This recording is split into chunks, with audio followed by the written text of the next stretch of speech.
Oh, hey, beautiful biscuits. Welcome back to the Wholesome Feed. I hope that you are having a glorious day. I hope that it is starting off on just the right note where you feel like everything is possible. I wanted to give a little update on how we and my whole family are a little bit more self-sustaining, a little bit more sustainable, and working on our urban-ish homestead, or how we're working on our homestead life without being full-time farmers, without deciding to live off grid. You biscuits know that have been following along, even just the last 6 to 12 months, that as a family we've really been debating, like, do we want to go full wild homestead where we like really go off into the country and do that? And at this season in our life, it just doesn't seem to work quite as well for us. A big reason for that is, I have a extra needs kiddo, and he really needs to be around services and specialists that would be more difficult to be available and drive to if we lived out in the country and went and did like full homesteading, which I love the idea of going out and being in the country and having, cows and maybe a horse again. But it just doesn't feel like that's in the cards for me. And for my work, I can work from anywhere, but it would be slightly more difficult if we lived out in the country. I would say mainly it's family related, just why we aren't doing that. So we're staying in our slightly more urbanish setting, but really working on being a little homestead, a little compact homestead. Right now we're in a season where big livestock aren't a choice. So we really thought, like, do we want to get a cow? And that's just not viable for our schedule. Like, I would be the one that would have to take care of it completely and milk it.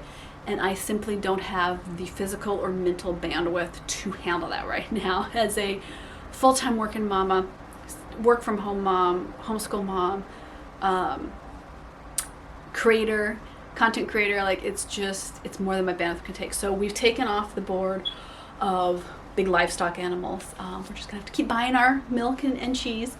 One day we would love to get a cow and a goat or two for dairy, but that's not the season that we're in right now. And our next step is we do want to get a couple ducks and a couple chickens for eggs. And next year, I think we're going to do a whole batch of meat chickens because you can grow them in a season. You don't have to have them through the winter, which is really one of our requirements for homesteading. So we're kind of putting that on the to be done list, but I'm trying not to overload our plate, which you biscuits know I like to do. So I'm resisting that, and we're just slowly easing into it. And I can't be the only one that felt this. Once last year we decided we wanted to be a little bit more homesteady, a little bit more self-sustaining in our food, and not in the apocalypse is coming way. That's not where I'm coming at from. It's more, the food tastes better. It's more nutritious. I don't particularly like the chain of industrial food in the US, and a lot of it is flavor and nutrition. It's just not as good for us, and it's just not as tasty, and we want to eat great food. So that's where we're coming from. It is not like an apocalypse. Oh no, Rose got it. That's not the side I'm coming to. We just like delicious food. We like the art of it, and I think it's a wonderful way to bring up children so that my kids know where food comes from, how to make it, how to grow it, and have more respect and understanding of that. I think it's really good. Because I've gotten some questions of oh my god, if you gone down the apocalypse rabbit hole. I'm like, that's not what started this all. What started this all is my love of garden, and then just kind of escalated from there. So what we're doing to be more self-sustaining without livestock yet, because trust me, we've gone through all the numbers trying to think if we can work it out, and it's that's just not right now what we're going to do. So what we've been doing is I planted a ton of fruit trees. So I think we have about 25 fruit trees now, give or take. Most of them aren't producing. A couple of them are going to produce this fall, but most of them won't produce for another couple of years because they're new. So we got the beginning stage of an orchard in, because that's always the first thing I want to do is, trees take the longest to produce of everything. I've gotten a ton of raspberries, elderberries, blackberries in so that we can have a ton of fresh fruit. So what I did is I really looked at what's our family actually consume, what do we actually enjoy, and what can grow in our climate without a huge amount of work.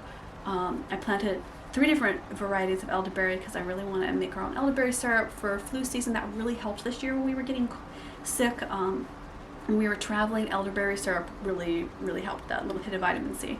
And those grow incredibly well here, just almost like weeds. So I planted different varieties of that for different uses. Really looking at, fruits are our big thing that are hard to get up here in the Pacific Northwest that actually taste good.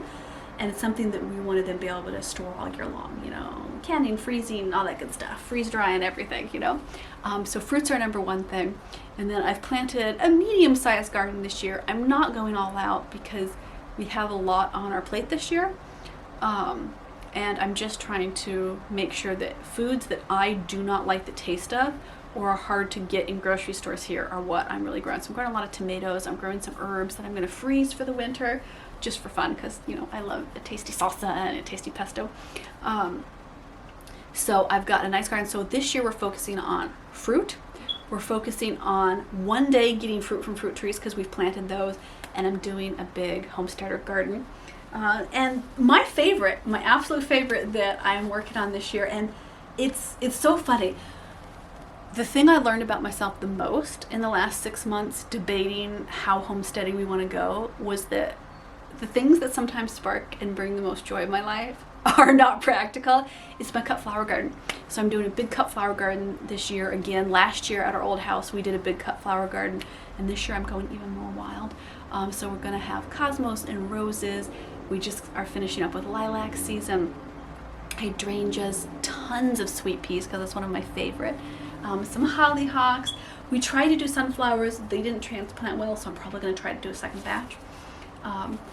So really where we are in the homestead journey is what brings us joy, what does our family actually want to use.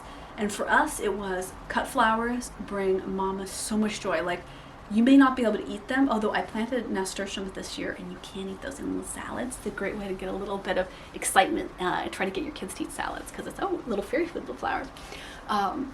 And we are doing cut flowers, we are doing veggies, we are doing fruit, and I've been doing a tiny bit of wild foraging, just like some ferns and stuff. And really, I'm not an expert, and I do not recommend wild foraging unless you really know what you're foraging.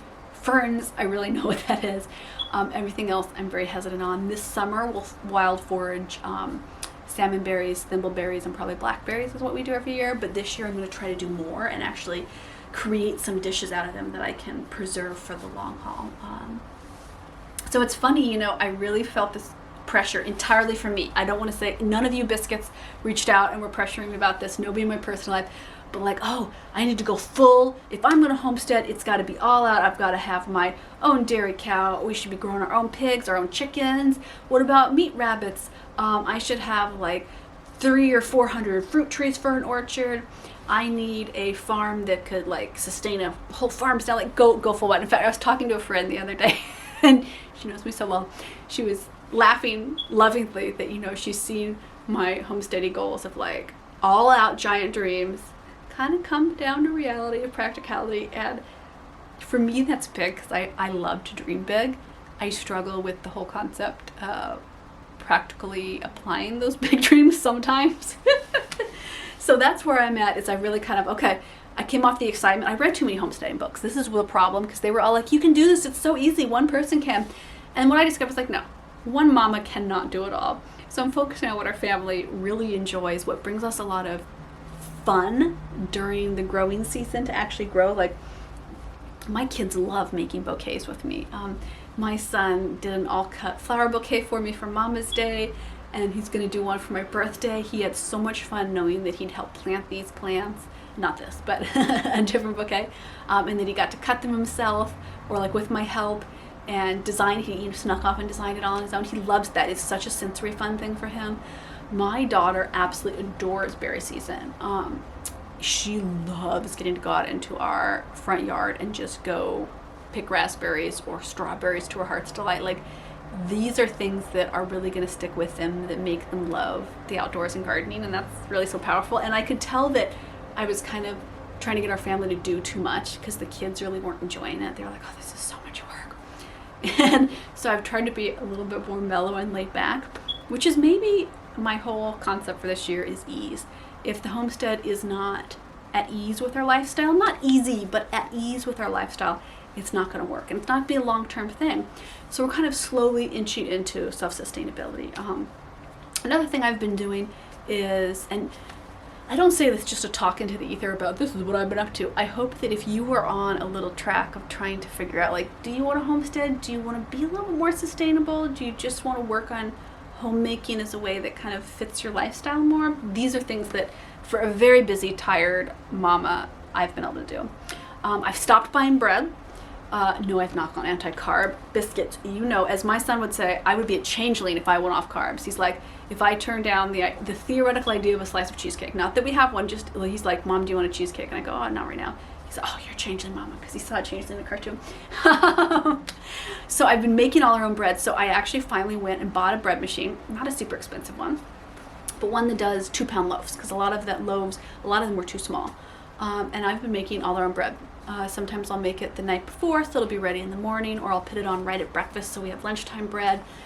I've been making savory bread, sweet breads, and I've been making focaccias and pizza doughs and baguettes by hand for ages, and it was just so much cleanup. It was so much tidy time, and I thought, boy, if I'm actually going to stop buying bread altogether and just make our family our own bread, because we eat a lot of bread adjacent meals, I knew I needed something that made it a little bit easier. So I still do the by hand bread, but this way I can also just make sure we have a sandwich loaf. We can do cheese toast, we can do little pizzas, we can just do sandwiches, grilled cheese. I have the sandwich loaf. So I've switched out all of our bread for that. In my heart of hearts, I'm like, I want a Highland cow so I can make our own butter. I don't think that's what's going to happen right now. So I've been looking into in driving distance, like raw milk places that budget-wise, we can't really do raw milk every time because our family drinks a ton of raw milk, and I would say raw milk is about 3 to 4 times the price of a gallon of regular commercial whole-fat milk, which is a big difference for a family that drinks as much milk as us. But occasionally adding that in and really just diversifying our nutrients. This summer, we are setting out to just learn a little bit more wildy crafting, learning a bit more skills about, we're going to try to go crabbing this year for the first time and see if we can cook and freeze some crab meat and just kind of have fun with it. Like, I think that, and I'm sure you biscuits tell, because I know I can think of 2 of you at least that message me frequently, like, are you taking this too seriously again? Because I do that in everything. Instead of going, it's all or nothing, I'm just slowly kind of easing into it. And I'm hoping this year to grow enough ingredients that for most of the winter, we have all of our marinara sauce for pasta, we have all of our pizza sauce, that we can just grow it ourselves, because that's something that we eat a huge amount of. And I was like, okay, if I can grow enough tomatoes, I did up a big hoop house area that just has a little bit of anti-frost felt and some PVC pipes, super easy, nothing permanent. Just something a little easy, just so the tomatoes can keep a little warmer, in the hopes that something that we consume a lot of, I could grow, make it a little bit healthier, know what the actual ingredients are, and just have fun with it too, because every time during this winter that we're going to eat this sauce that I plan to make, we'll know, oh, we all grew it together as a family, we picked it, we made it. And I think that's really special.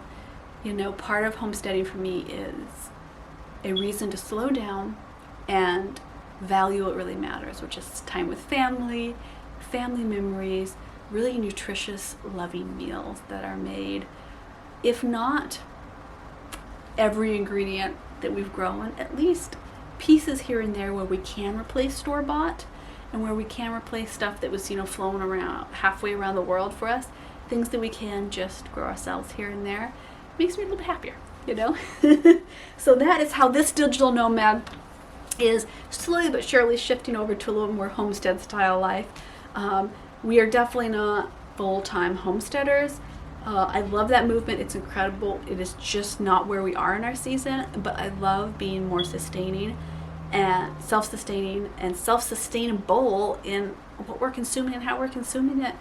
And we're having fun with it, which is maybe the best part of it all, I feel, because if we aren't having fun, why are we putting all this work into it, So I hope, biscuits, if you are teetering around, like, how do we do homesteading? Can you be a digital nomad and homestead? I would say as long as you can be steady somewhere during a growing season, so like during a summer, and you could switch that up. You could be in two hemispheres, right? Have two growing seasons. Then I think you can be a homesteader. You just have to pick which things you want to homestead. And for us, it's fruits, veggies, and flowers. You know, those are the things that we consume the most of, that were the easiest for us to grow. So I think you absolutely can be in kind of more of a location-independent, digitally nomad-ish lifestyle and still have that quality of homesteading and that quality of more sustainable, slower family living. Okay, biscuits, I'm going to see you on Patreon. Oh my goodness. Come join me there this month for an amazing month of self-care, burlesque, intertwined fun that is just going to make your life more fantastic and fun. And as always, I'll see you on Instagram in between all our videos on here.